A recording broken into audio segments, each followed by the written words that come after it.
O aplicativo de mensagens WhatsApp anunciou hoje que está investigando as empresas denunciadas ontem pelo jornal Folha de São Paulo. Elas são suspeitas de integrar um esquema que visava caluniar o candidato do PT à presidência, Fernando Haddad. As contas dessas empresas foram bloqueadas pelo WhatsApp. O aplicativo de mensagens anunciou em nota que tem tomado providência similar desde o início do processo eleitoral. Na nota, o WhatsApp afirma que está investigando empresas que infringem os termos de uso da plataforma, assim como as que o jornal Folha de São Paulo denunciou ontem, por fazerem parte de um esquema de envio de mensagens em massa contra o candidato do PT, Fernando Haddad. Na reportagem, o jornal afirmou que empresários pagavam até 12 milhões de reais por esse serviço.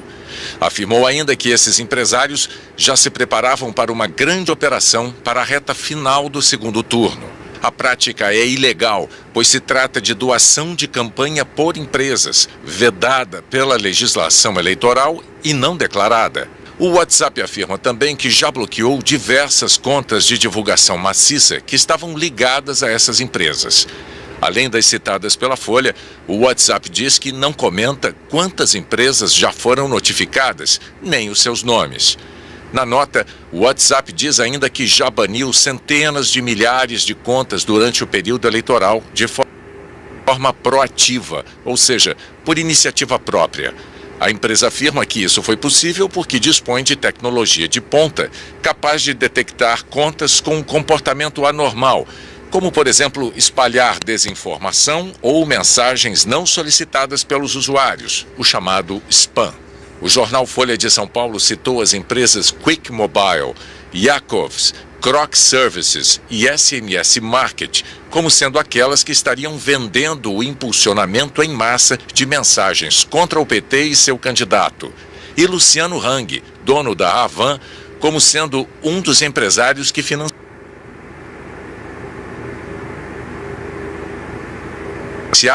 tal atividade. O jornal não exibiu documentos nem mencionou relatos de testemunhas.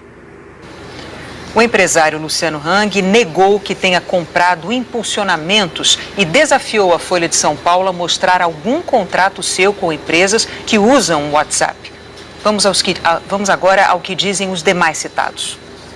A SMS Market de Bauru, no interior de São Paulo, publicou uma mensagem no Facebook afirmando que as regras da empresa não permitem nenhum tipo de divulgação do setor privado para promoção ou incentivo de votação em qualquer candidato e que, portanto, todas as informações relacionadas à empresa não passam de mentiras infundadas. A Quick Mobile de Belo Horizonte, em Minas Gerais, disse em nota que encaminhou a notificação do WhatsApp para o departamento jurídico e que tomará as medidas necessárias partindo do fato de nunca ter feito nenhum tipo de divulgação para o deputado Jair Bolsonaro, nem para o partido dele ou para qualquer empresário, e que não realiza divulgação de nenhum tipo de conteúdo difamatório ou ilícito. Nossas equipes em Uberlândia, no Triângulo Mineiro, estiveram nos 2 endereços divulgados pela empresa Croc Service na internet. O primeiro é uma residência e ninguém conhece a empresa. No segundo, funciona uma consultoria empresarial. A empresa Yakovs, com sede na cidade de São Paulo, não quis comentar nem recebeu a nossa equipe, mas publicou uma nota dizendo que foram citados erroneamente como participantes de um suposto esquema de favorecimento ao candidato à presidência Jair Bolsonaro e que não tem qualquer envolvimento com os fatos citados. Com base na reportagem da Folha, o PT entrou ontem com uma ação de investigação no Tribunal Superior Eleitoral e pediu que o tribunal declare o candidato Jair Bolsonaro inelegível por 8 anos. Na ação, o PT afirma que o presente caso trata do abuso de poder econômico e uso indevido dos veículos e meios de comunicação digital perpetrados pelos representados, uma vez que estariam beneficiando-se diretamente da contratação de empresas de disparos de mensagens em massa, configurando condutas vedadas pela legislação eleitoral. Na ação, o PT também afirma que o caráter eleitoral dos fatos narrados é evidente, além de demonstrar potencial suficiente a comprometer o equilíbrio do pleito eleitoral de 2018.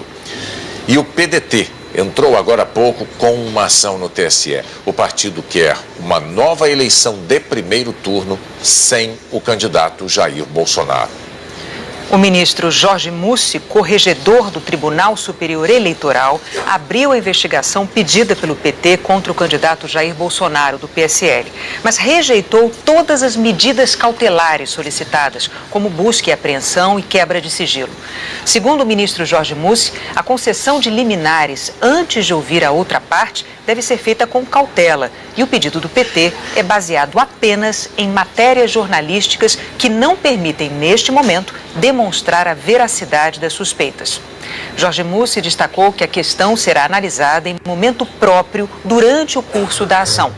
O ministro deu 5 dias para Bolsonaro responder aos questionamentos. A Procuradora-Geral da República, Raquel Dodge, pediu hoje à Polícia Federal que abra inquérito para apurar se empresas têm disseminado de forma estruturada mensagens em redes sociais, mas sobre os 2 candidatos e não somente contra Fernando Haddad, O pedido foi entregue ao ministro da Segurança Pública, Raul Jungmann. Nesse pedido, Raquel Dodge destaca que a denúncia já tinha motivado a abertura de procedimento pela Procuradoria-Geral Eleitoral para verificar a existência de eventual utilização de esquema profissional por parte das campanhas com o propósito de propagar notícias falsas. E explicou que a situação agora exige apuração na ótica criminal. O candidato do PT, Fernando Haddad, voltou a comentar hoje a denúncia. Ontem a Folha de São Paulo trazia uma reportagem de capa muito séria, uma denúncia de que via Caixa 2 o meu adversário tinha feito uma espécie de tsunami no WhatsApp, cibernético, portanto, uma espécie de tsunami cibernético com uma quantidade enorme de calúnias contra mim. Quem sofreu o que eu sofri nos 4 dias que antecederam o primeiro turno, e só eu sou capaz de saber, porque a minha família foi atingida, a minha filha foi atingida, a minha honra foi atingida, tem que demonstrar um mínimo de indignação com uma prática que nós, pela construção do Fundo Público de Financiamento, imaginávamos que pudesse ser superada, que é a utilização de dinheiro ilegal, dessa vez para caluniar o adversário. Não foi nem para fazer propaganda. Se ainda tivesse sido para fazer propaganda dele, seria crime, mas vamos dizer assim, bom, está fazendo propaganda do que fez. Como ele não fez nada a vida inteira, ele é obrigado a atacar. Ele é obrigado a atacar com calúnias, porque ele não vai botar o meu currículo no WhatsApp, o que eu fiz como ministro, o que eu fiz como prefeito, o que eu fiz na vida pública. O candidato do PSL, Jair Bolsonaro, reagiu desmentindo a reportagem da Folha de São Paulo. A manchete da matéria é uma coisa, o corpo da matéria é até outro, né? O corpo não é nada comprometedor. Eles têm que apontar que empresa é essa, qual a minha relação com essa empresa. Eu não tenho relação nenhuma com empresários nesse sentido. E outra coisa, eles falam em fake news. Nós estamos derrotando o PT com verdades. Nós não precisamos mentir sobre o senhor Haddad. Agora, fake news espalha ele, como ele tem dito, que eu quero acabar com o 13º, que eu quero acabar com o Bolsa Família, que eu votei contra um projeto de lei que falava dos deficientes no Brasil. Ele tem dito barbaridade a meu respeito, inclusive botado no seu programa eleitoral e nas inserções. E nós não temos feito isso. Eles estão desesperados. Não vão conseguir atingir seu objetivo, até porque eu estou tranquilo. Diz mais ainda, o próprio Haddad agora diz que eu em jantares havia estimulado o empresário a fazer isso aqui. Deixo claro, desde o dia 6 de setembro sou fora de combate. Fiquei 23 dias dentro do hospital e agora dentro da minha casa. Não participei de jantar com quem quer que seja. O candidato do PSL, Jair Bolsonaro, defendeu hoje a liberdade de imprensa e falou sobre propostas para a área da saúde. Ele disse que, sem indicação partidária e combatendo a corrupção, a pasta terá dinheiro para voltar a fazer investimentos. Jair Bolsonaro passou o dia em casa. No início da tarde, ele recebeu a visita de deputados da bancada católica. Mais tarde, Jair Bolsonaro recebeu um comitê de entidades de assistência à pessoa com deficiência. Segundo o deputado Onyx Lorenzoni, do Democratas, que intermediou a conversa, a defesa da população com deficiência será prioridade num eventual governo. Em entrevista, o candidato do PSL falou sobre suas propostas para a saúde.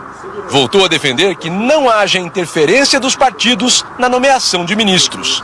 Disse que, sem corrupção, a pasta terá dinheiro para investimentos. As indicações políticas levam à ineficiência do Estado e à corrupção. Então eles têm que ter alguém, um médico de preferência, que seja um bom gestor, que seja patriota, que tenha autoridade e iniciativa para mexer nessa máquina. E nós acreditamos que se você conter os ralos da corrupção, é a única forma que você tem de sobrar recursos para você atender esta área, né, tão necessitada que é a questão da saúde. E ele receberia o Ministério que chama de porteira fechada. Ele vai nomear os superintendentes, ele vai correr atrás dos diretores de hospitais federais, é ele que vai fazer a administração, ele vai ter a sua rede de comandados, onde ele possa saber que as ordens dadas serão cumpridas na ponta da linha. Ainda na área da saúde, Jair Bolsonaro disse que, se eleito, pretende criar uma carreira de Estado para médicos e, assim, incentivar brasileiros a trabalhar no interior do país. Criaria a carreira de Estado, você pode ver, e obviamente a criação da carreira, o médico teria estabilidade enquanto estivesse naquele município. Não podemos deixar aqui cubanos, onde você não faz qualquer teste para saber minimamente se ele entende algo de medicina, ficar atendendo os mais pobres. Nós entendemos que isso estaria enganando os mais pobres. Ao longo do dia, Jair Bolsonaro defendeu a liberdade de expressão. De manhã, disse nas redes sociais que sempre teve compromisso com a liberdade de imprensa. À tarde, reafirmou o compromisso com esse princípio constitucional. Nós devemos deixar livre isso aí. E o leitor daí, de acordo com o seu sentimento, de que aquela fonte está lhe dando informações precisas, ele a valorizará. E aquelas que praticam fake news, que existe também no Brasil, no meu entender, seria esquecida. Em sendo esquecida, por si só, ela seria controlada pela população e não por parte do governo. O candidato do PT, Fernando Haddad, também passou o dia no Rio. Ele falou sobre violência e disse ser contrário à liberação do porte de armas. Fernando Haddad disse ainda que pretende combater a corrupção, criando regras mais rigorosas de controle interno das estatais. Fernando Haddad chegou ao Clube de Engenharia no Rio acompanhado da mulher, Ana Estela. Ele se encontrou com representantes de universidades federais, escolas de ensino técnico, pesquisadores e a Associação dos Engenheiros da Petrobras. O candidato do PT recebeu pedidos de mais investimento na área de ciência e tecnologia e para que a Petrobras seja a única operadora do pré-sal. O Clube de Engenharia entregou um documento com 18 sugestões, entre elas a realização de um plebiscito sobre a revogação ou não do teto de gastos públicos e a não privatização da Eletrobras. O candidato do PT fez um discurso. Ele falou sobre educação. Disse que pretende ampliar as oportunidades para os jovens. Porque quando se fala em reserva de vagas, em bolsa permanência, em Instituto Federal, que é de ensino médio também, e de educação superior, nós estamos falando também de jovens brasileiros que antes do começo desse século não tinham nenhuma oportunidade, nenhum horizonte. E hoje, o filho do pedreiro, que era um clamor da minha geração de estudantes, pode efetivamente virar engenheiro, porque as oportunidades existem e precisam ser ampliadas. Fernando Haddad afirmou que está numa cruzada para conquistar votos até o dia da eleição. Que nós temos muita coisa para reconstruir nesse país, nós não vamos abdicar de defender o Brasil, desse entreguismo que está tomando conta, desse projeto antinacional e antissocial que não se apresenta porque é covarde. Depois do discurso, o candidato do PT participou de uma entrevista coletiva. Fernando Haddad disse o que pretende fazer para evitar casos de corrupção em empresas como a Petrobras. Levar os controles internos para dentro das estatais, porque, de fato, você não tem garantia de que os diretores vão se comportar adequadamente sem os controles internos serem reforçados, como aconteceu nos ministérios. Sobre o combate à violência, Fernando Haddad reafirmou ser contrário à liberação do porte de arma. As pessoas não estão preparadas para se defender, é o Estado que tem que fazer. Se não está fazendo bem, vamos construir o Sistema Único de Segurança Pública. Eu, se for presidente da República...